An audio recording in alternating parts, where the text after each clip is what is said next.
Hello guys, welcome back to the Unmask Yourself podcast. I'm your host, Sarip Roshi, the Miss World Malaysia 2023. In today's episode, I have Tapisha, who is a licensed counselor from Lembaga Counselor Malaysia. She is someone who definitely brings refreshing approaches in mental health through her therapy sessions, workshops, and articles. Today's episode was all about body image and insecurities, where we discussed not only about the professional advices that Tapisha gave, but also our personal experiences related to body image and insecurities. It is definitely a topic that hit home, and I really hope that you guys would enjoy this episode. Don't forget to subscribe to the Unmask Yourself podcast, as well as follow us on Instagram. Also, thank you to our venue sponsor, Ambushia Academy.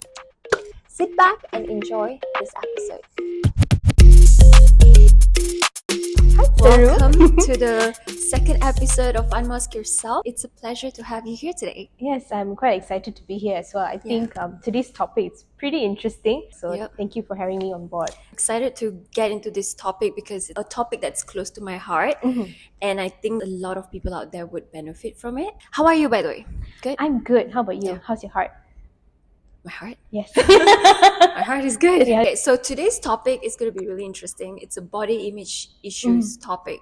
And I personally have dealt with it since I was young and in my teen years. And I think even now, I still do deal with it. But I'm really interested to know how body image and insecurities affect an individual's mental health. I think there's a lot of ways that it does. But one of the first few things would be it does affect one's self-worth and self-esteem for sure, and this leads to someone to be going through low self-confidence as well because of all these negative perceptions that they have about their body or about themselves as well. So that's a huge factor that plays a role here. With that, when you do have a lot of doubts about your bodies or yourself, that can kind of cause some amount of stress, anxiety, and possible depression as well, because sometimes one might feel that they might not meet people's expectations or their own expectations of what someone should look like. That's another aspect of it. And another huge one I would say is that it would cause one to possibly undergo some amount of eating disorders as well. Right. So someone might start to restrict their food, or they binge eat a lot as well and start purging to a lot of ways that it would affect someone's individual's mental health for sure. And when you're going through all these things too, I guess it affects your overall well-being as well, because sometimes when you have a lot of these negative thoughts about your body or any insecurities too, it just makes you feel like you can't really go on with work or with school, and it might affect your performances there as well. Yeah, it does affect like an overall of a human's life, basically. In many different aspects as well. And I might have missed some of it too, but this is the gist of it. Right. But what do you think are some of the common causes that can lead to negative body image and insecurities? I think a huge factor here would be the media we consume. That's true. So whatever you see on social media or movies or shows, right, they sometimes portray this unrealistic beauty standards that most of us think that, I think we should look like them. But in reality, not everything you see on social media or the things that you watch is 100% real. And we just tend to start comparing ourselves in that sense, and this would cause one to feel a little bit inadequate in how they look. If you hear a lot of comments from friends or family members who are possibly saying these things, they mean well, but then in reality, I don't know if they mean well sometimes. It's like I've experienced that where some aunties and it's like every time they will say something about someone's body, if not yours, look at that person. It's like a topic of conversation, right? And I feel like they get some sort of satisfaction from it. Like they come off as, oh my gosh, I'm just caring. Yeah, true. And like I mentioned, right, they maybe mean well to them, but then you don't really know what happens to the other person who's on the receiving end, right? I too have gone through that as well. Like aunties randomly, after saying hi, how are you, they go on pinpointing certain things about you and your body, and like what's odd in some ways. And in that case, when that happens, it goes back to the points I mentioned earlier. It would make one feel a little bit sad or upset about how they view themselves as well. So for sure, I think the people you surround yourself with can definitely influence how you see yourself and all these insecurities. Another layer to it is that maybe some people don't know about this, but there are certain health conditions as well. Like if you're taking medication for physical health or for your mental health as well, it can cause you to maybe gain some amount of weight or the opposite, lose too. And if you're going through certain life changes like puberty or pregnancy or menopause as well, it would definitely alter your looks too. And sometimes it takes a while for us to get used to that. But how can someone identify if they are actually struggling with body image Mhm. or Yeah, dealing with insecurities? that's a good question, because sometimes it can be a bit tricky Yeah. if you're personally going through it as well. So I would divide it into three areas: so cognitive changes, behavioral, and emotional changes. Cognitive changes would look like maybe you notice you start having a lot of negative self-talk. Maybe you start blaming yourself a little bit more about your insecurities. Why do I have this? Yeah. Why don't I have a flat belly, for example, things like that. So you have a lot of these intrusive thoughts that pop in. Sometimes someone would feel like they need frequent validation, and they look out or they seek for it as well from their friends or maybe through social media as well frequently, just to get some amount of reassurance as well about the insecurities that they have. So these are some common cognitive changes. Whereas for emotional changes, what would happen is that sometimes when you're going through these body image issues or insecurities, right, they might feel some amount of shame and guilt that they don't have the ideal body shape or appearance or skin color as well. So with that, sometimes feelings of hopelessness and sadness will pop in too, because they don't look like what society thinks they should be looking like. Yeah, the as well. standards set by the society, basically. Yeah. Okay. And with that, sometimes some people might feel a bit anxious too to expose their bodies. Like for example, if you're outdoors or you're playing some sports or even at the beach, right? They might feel that, okay, I think I need to cover up a bit. I don't really want to put myself out there as much as well. So that's for emotional changes. Behavioral changes would look like if you're checking the mirror constantly, or the total opposite. You don't want to look at the mirror at all. Right. Because whatever you see is something you don't like, or you start highlighting your flaws that you don't really like in that sense. Also, some people tend to groom themselves a little bit more just so that they look like maybe certain people that they idolize. And sometimes you would see that they would look up for things to help them alter their appearances, like certain treatments or certain things that they can do or eat to ensure that they look a little bit better. And there's also the case of where someone would start dieting or exercising a bit too much than usual, and they don't know like what's the limit, like when should I stop or how much is too much, right? So those are some common behavioral changes that you would go through or you would see in someone that might be having certain body image issues or insecurities about themselves as well. Well, you were telling me each, right? The cognitive, emotional, and behavioral. I feel like I've gone through every single aspect. People don't realize even if you skinny shame someone, it is still body shaming someone. Correct, yeah. Right? I've been skinny shamed my whole life. Okay. Right? Because I used to be super thin, and it's not really that the fact that I don't eat or anything like that. It's more that it's just my body. That's the way it is. And I remember that the cognitive self-talk. So negative self-talk, like I'm not enough. Why do I look like this? And then of course people around me didn't make it better for me as well. When people say that you're so flat, dogs may come after you because you're so bony, things like that. Oh dear, that's People have said really, really miserable things, and I feel like people It's don't overlooked. realize that is also body shaming. And emotional as well, when I felt anxious, I behavioral when I didn't want to look at myself in the mirror. I think I've could gone through resonate that. with it. Resonate with that. Like you being in the beauty industry right now as well, right? Do you still sometimes feel it?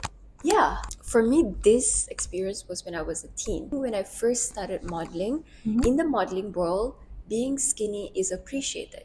Okay. But in pageant world, being skinny is not appreciated. So because there's a difference there. Yes. Okay. And people don't realize this, that when I started my career as a model first, as a professional model first, where, that was the first time when I felt like, oh my gosh, like I am beautiful, because there were girls or people that came to me and said that, you're so gorgeous, your body is the dream body, blah, blah. And I was like, okay, wow, I never knew this. I do have good body. And then when I went into the pageant world, it was completely different. I see. Because I remember when I first started off, some designers have actually told me to get certain surgery done. So it's always been a conflict, Yeah. because I'm in both industry.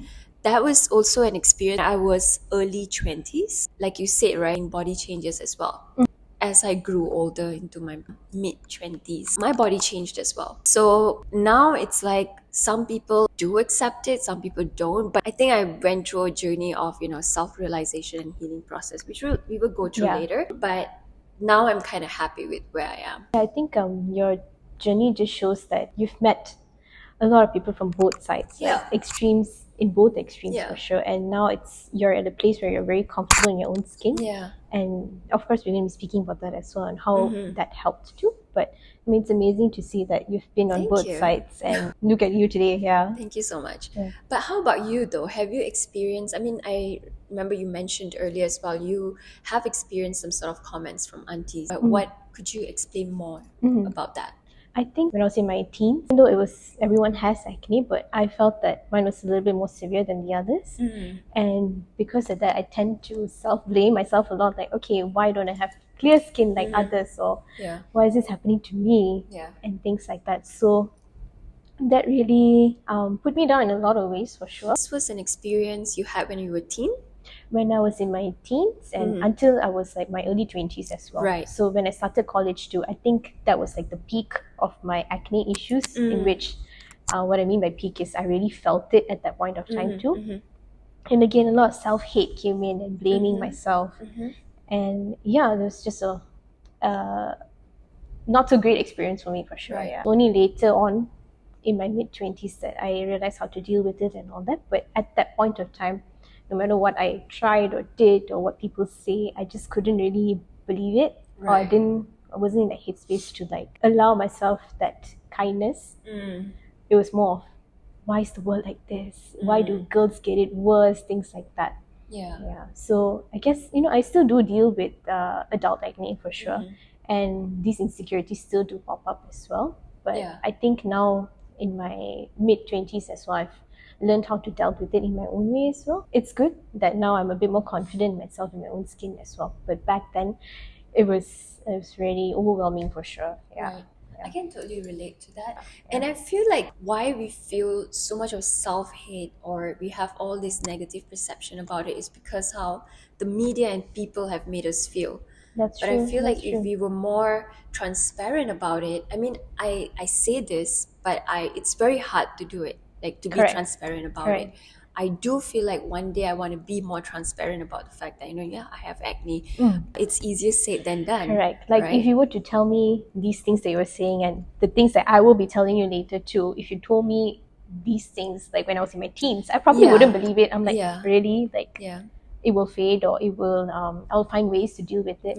I wouldn't be in that hate space to accept all these things at that point of time as well. Parents or the people around us has some sort of responsibility to make that safe space for us as well. Because I remember when I had acne or a pimple even, my first thought wasn't that, oh my gosh, I'm ugly. I felt that after someone told me, oh my gosh, you have pimple on your face. Or, oh, you have another pimple. People start pointing it out. That's when I started realizing it actually messed up with my head even more. And that's when I started viewing that as a problem rather than, okay, maybe it will pass. It won't be like this forever. There will be some solution and it's okay. I can resonate too, because even though we managed to find ways to deal with it now, if someone were to now pinpoint certain things about my face, of course that affect me in some ways because and it sucks because like I've worked so hard to reach at this point. True. And it just takes someone one simple sentence and your whole day just goes down the drain.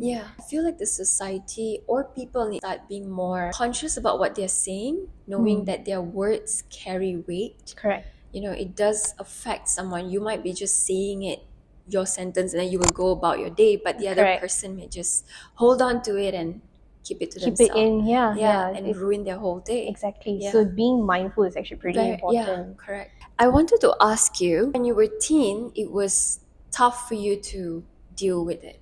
But when you became a counselor, how did that affect the way you view your body? I guess what helps me right now is the fact that I have acknowledged and I have let it in that and accepted that yes, I do have acne. It's an issue for me. It's insecurity that I have.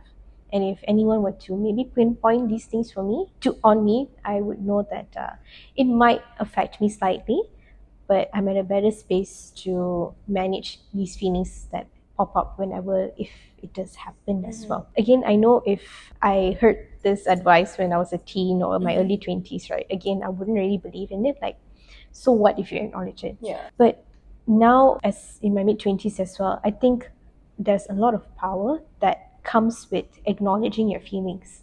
Because it doesn't just help you to regulate your emotions and to create that self-awareness, but it just helps you to just grow into your authentic self as well. And of course, it's not easy. It doesn't magically happen, right?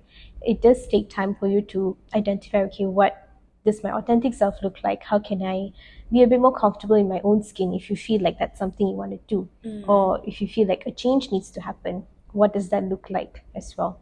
So I think for me, it's mainly coming to terms with it and letting it sink in. And that helped me a lot, for sure. Once that happened, the processing and letting it in happen, then I was in that better headspace to start using affirmation. Right. If I feel like if I had done it before I was ready, that wouldn't let this affirmation stick in. Right. So the whole acknowledging it and processing it was important so that this part works. This part works, yeah. So like for example, at the peak of my acne in my early 20s, right, I felt really, really down about it. Right. And after taking some time to acknowledge it, then I came up with this affirmation that I still have it on my mirror in my room. Okay. Yeah, so I wrote it down with a marker pen. It says, you are beautiful just the way you are, and I capitalized just. Sounds cliche as well, but I think that sentence weighed a lot to me because when I look at it, it reminds me of my younger self in some ways and how I felt when I wrote it. Yeah. And then now, as in my mid-20s as well, when I look at it, I'm like, you know what? I've come a long way. It wasn't easy for sure, but now I feel like I'm living my authentic self as well. And that makes me pretty proud as well to be here where I am today. I'm proud of you.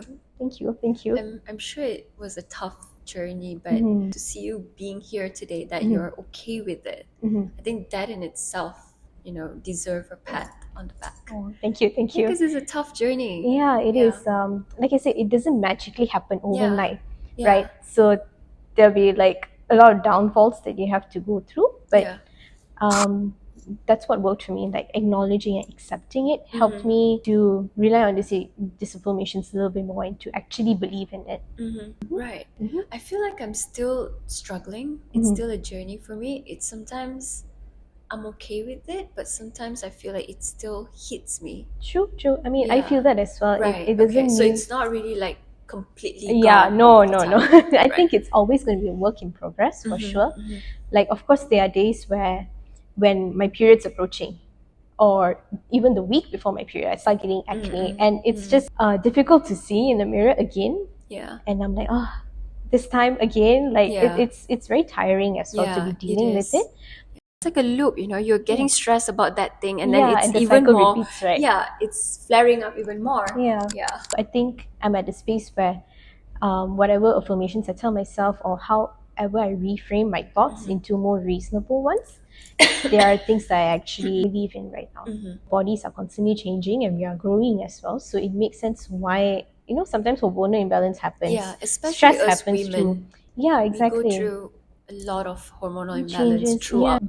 I feel like one thing that helped me is the fact that surrounding myself with female friends. Okay. Yeah, because I grew up with lots of male friends I and see. cousins who are male I see. and a brother. So I feel like sometimes they don't necessarily get it why you have certain changes in your body or on your face, on your skin.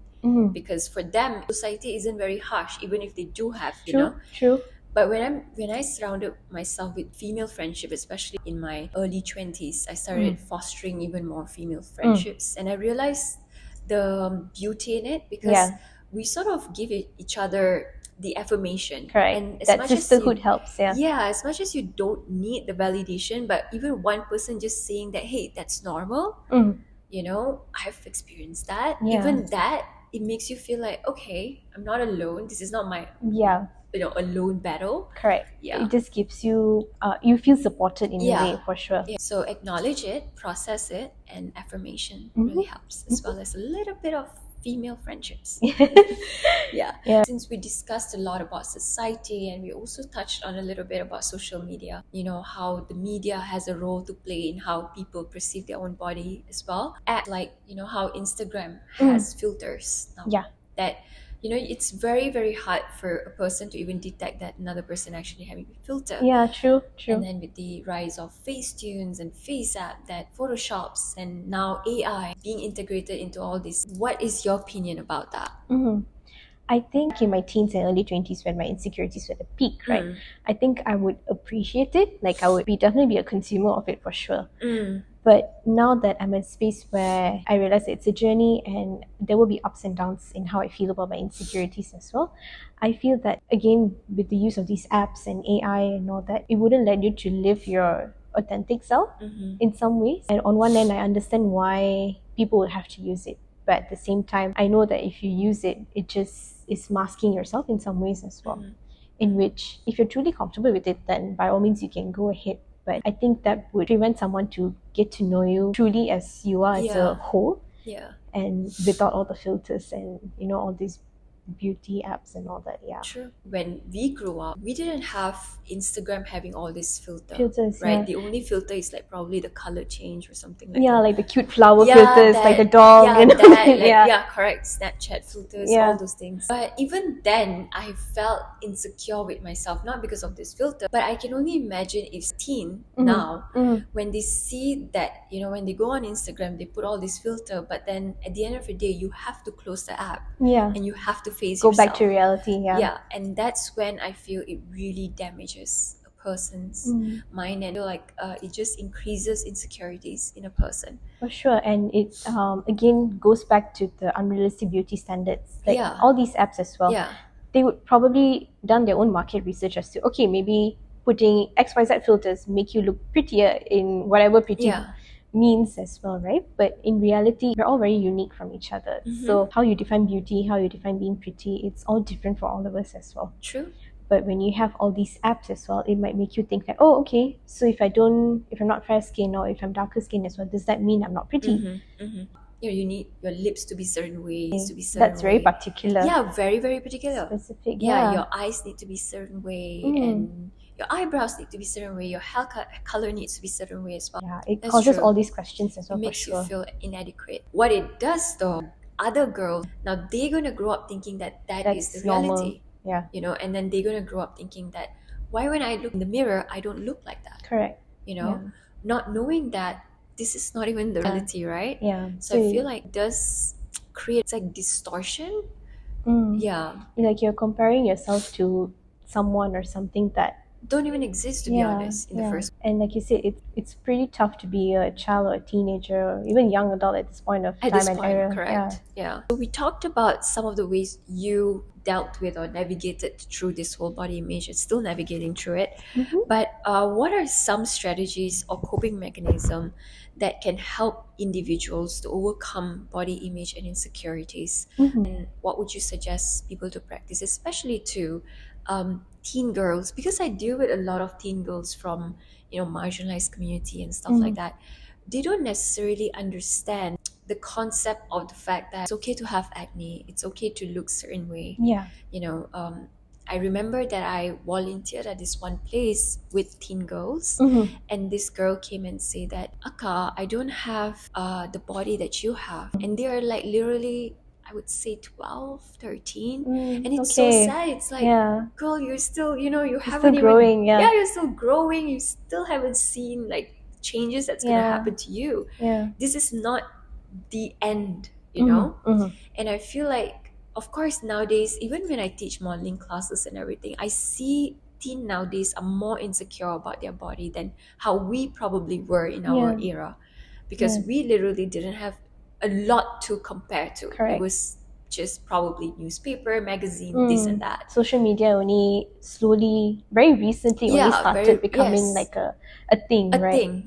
To a point where everyone wants to be a content Yeah. creator, an influencer, and everyone wants to be in front of the camera. Correct. You know, and I've seen children at the age of 6, 7 are now, wearing makeup and promoting makeup on exactly. videos and stuff, and I'm like, what is going on? Exactly. Because all of these things add up, and people don't understand that it does add up to how your thinking and how your mindset is going to be as well. People don't understand that it does add up. It does add up, and it does affect. Probably it would be something that this child or teen would carry on when they become an adult as well. So what would you suggest for these people or their parents?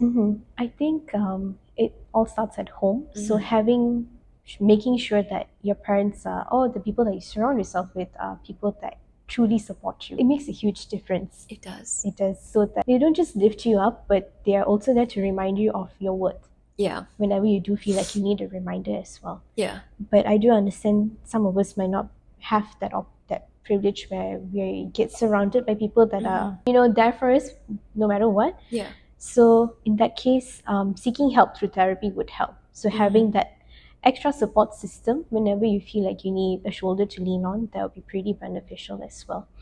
But if that's tricky too, or if it's difficult for you to maintain going for frequent therapy, what I would suggest is similar to what I mentioned earlier, which is acknowledging your feelings and letting it sink in. But once that's done, it's slowly starting to be kind to yourself. I know it sounds like a cliche, but again, it makes a huge difference once you start being your own best friend in some ways, because you start learning how to have your own back. Yeah. Whenever someone says something mean towards you or someone comments on something, you will be able to stand on your own ground and, if you need to defend yourself or if you need to say something to that person as well, you would feel a bit more secure in yourself and in your own skin as well. Right. Once you learn how to just befriend yourself. Supportive environment. Therapy for sure. And then be your own best friend. Learning to be kind to yourself. I understand we sometimes become our own worst critic. Yeah, I think we are sometimes our own worst critic. Yeah, and again, it's a journey. It's not something that would magically happen. Yeah. There will be ups and downs for sure. I had a thought when you were talking, then I forgot. I'm blank. Oh yeah, about therapy. With therapy, how it would help would be that, again, if you feel that accepting is something that you want, but it's a bit tricky to do so, a therapist can help you with that.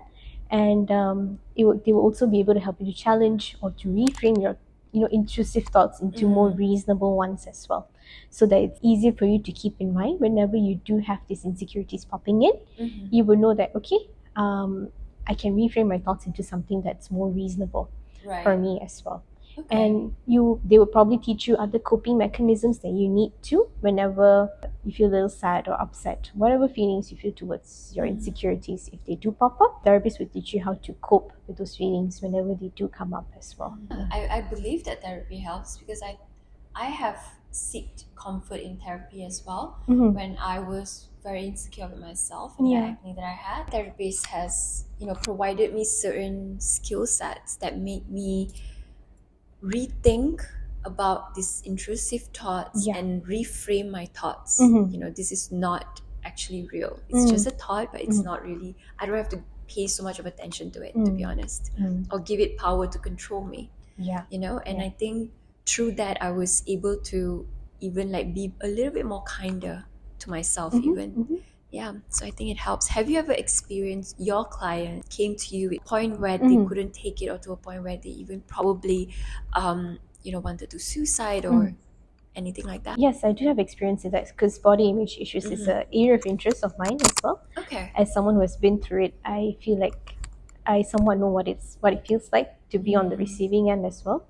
So in extreme cases, sometimes one might feel that urge to self-harm as well, because of all these feelings in them, and it gets very overwhelming. Sorry to interrupt, but in my previous episode as well, me and this Dr. Eugene, we talked about emotional hijacking, which means that emotions overwhelm your logic side and your rational side, and I feel like it kind of relates that which leads to self-harm as well, when you keep letting this whole thoughts cloud your rational side. Correct. That's why in therapy, if someone shows signs of self-harm or they talk about it, often always we speak about introducing how to regulate your emotions so that whatever clouds that you have, whatever storms that you're currently going through, you will know how to deal with them and how to slowly let those clouds fade away. And even if you do have these body image issues and you're possibly not ready to talk about it, therapy can be that space to just, to be that listening ear that you need. Sometimes it can be overwhelming, especially because when we try to speak to maybe other people, they probably don't get it and they probably just shut you off like that or invalidate your feelings or gaslight you. People don't understand the intensity of it as well in that sense. Like some people skip jobs, skip school, like you said, it affects overall performance of a person as well. Like how I literally declined my modeling jobs because I wasn't feeling great. So it does affect. That's amazing that people like you who are in the professional stream, because I feel like we need more of that because you understand the other side of it as well. You're not just telling people on how you've learned in psychology, but you also have experienced it. So I feel like for you to empathize is a whole different level. But I appreciate it. Also, another question I have is that what would you say to people, to aunties especially, right? We're gonna shout out to aunties. What do you have to say to them, right? Because I get it that sometimes they do mean well or they do come off as we are concerned about you. Correct. But I still feel like it's nobody's business to tell how another person is looking or feeling when you do not know that person enough. You don't know their story. They probably are, like you mentioned earlier as well, probably are on medication. They are probably suffering. Correct. Because I know a lot of women sometimes have PCOS, and I've seen some of my friends have that, and they gain weight. And then I remember certain people I've met where they comment about this particular person and they'll be like, oh, look how she has gained weight. And in my head, I'm like, you have no idea what that person is going through. That person has vented to me how they want to reduce their weight. It's not just one person, so many, even ageism, right? People are quite mean. I've seen people looking at Bollywood actresses and they're like, oh, she looks old now, she doesn't and it's only for the women, surprisingly. And I'm like, what do you expect? But if she does, go ahead and do certain whatever beauty enhancement, you're going to also criticize her. Comment on it, you're going to be like, oh, she's not natural. So like both ways also, someone is still going to comment on it, right? What do we say to them? Not just aunties, but everyone, I feel, regardless of gender or age group. I think a couple of things actually. So don't judge a book by its cover. So someone might be going through something that you don't even have a clue about. So it's none of your business to actually pick on these little things, nitpick especially, and to highlight that, oh, you look different, or why aren't you dyeing your hair right now? Things like that. So again, there's a lot, someone is probably going through a lot of things than they would like to share with others. So possibly you can keep these thoughts to yourself. Essentially, just be kind. I think that's an important message to just put it out there, that if you see someone who's going through any insecurities or any body image issues, the first important thing for you to do is to be kind. And if you would like to offer that space to hear them out, then by all means you can do so as well. When you focus on being a kind and good person, you attract a lot of goodness that comes along with it as well. And I personally believe in that too. Let people live and you live your life. And if you have to open your mouth, instead of asking them all of these questions, ask them how are they doing.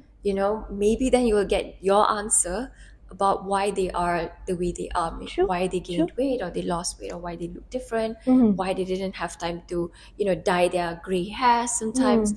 Can never know, life happens a lot. People are going through difficult moments every single day. What we can do, including myself as well, like I think sometimes subconsciously you tend to judge people as well. I feel like what we all can do is to be a little bit more kinder, like you said, right? Last but not least, one advice to those who are going through body image issues and insecurities in their life. They might not resonate with this if they are currently going through it as well, and I totally understand.